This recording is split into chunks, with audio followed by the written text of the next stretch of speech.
All right, good morning to you, Meteorologist Joey Sovine in the Live 5 Alert Desk. We're having an update of the tropics as things start to get busier as we head towards the middle and latter portion of August. I'll show you in just a second and how things climatologically speaking, looking at the past, how we see a big uptick in activity out in the tropics. And right on cue, we're seeing that right now. Now, I'm going to break things down for you. We have three areas that we're watching out in the tropics.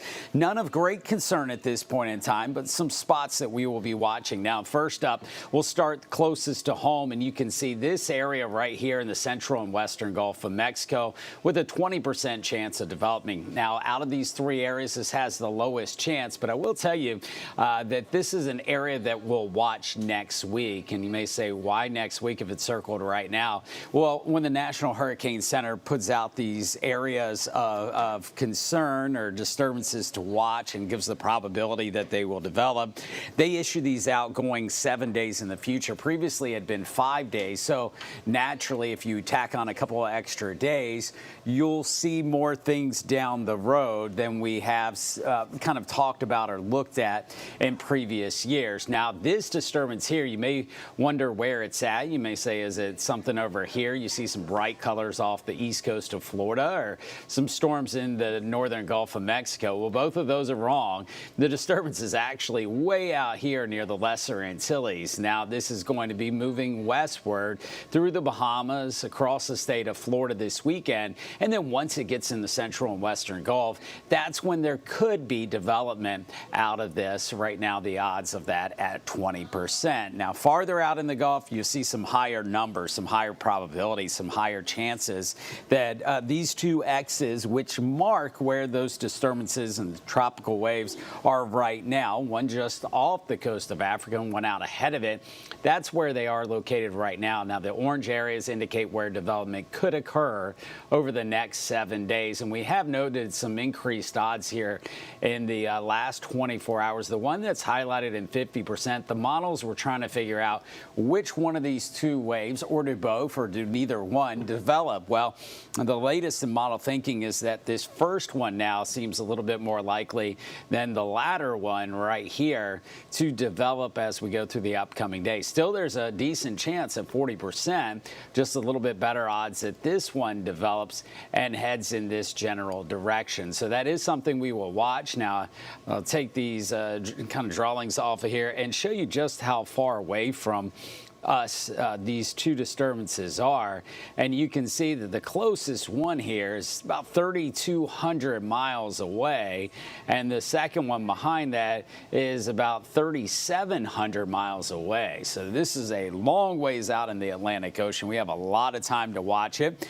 but certainly some areas that we'll be watching down the road. Now, this is right on cue. I'll show you this map, and you may wonder, what are all these different colors? Well, the main one I want you to focus in on is the red there on the map, and you see little bumps up and down here through May, June, and July. So this shows you the frequency. The higher up on this graph it goes, the more numbers of storms we've seen. Well, notice how this line starts to go way up like this as we go from August into early September.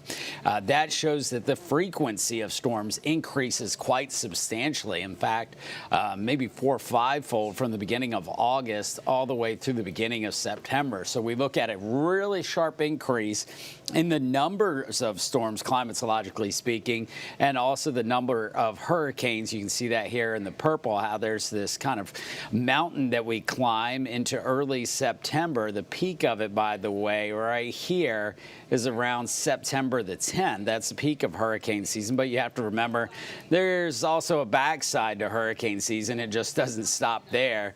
We, of course, have the rest of September, October, and even early November to watch. For us, typically speaking, middle of October, we get our first cold front of significance to come through, which helps to lower that water temperature out there below 80 degrees, which is usually the threshold or kind of the prerequisite for these storms to really start to strengthen or develop out in the tropics. Now, if something moves into our area, can it be sustained even the water below 80 degrees? And that's a possibility, but generally they weaken as they move in. So that's why as we go later in October and November, we're less likely to have to watch something. So that puts us in a stretch of weeks to come. So put us from the middle of August into the middle of October, about an 8-week stretch where typically the bulk of our hurricane season activity resides. And it's right on cue. Once again, we have 3 areas that we're watching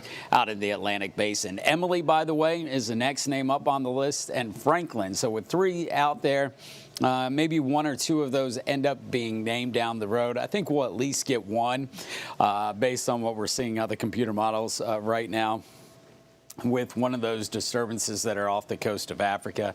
Once again, they're over 3,000 miles away from us right now, so we have a long time to watch it. Thanks for joining us here at the Live 5 Alert Desk. I'm meteorologist Joey Sovine. We hope you have a good day.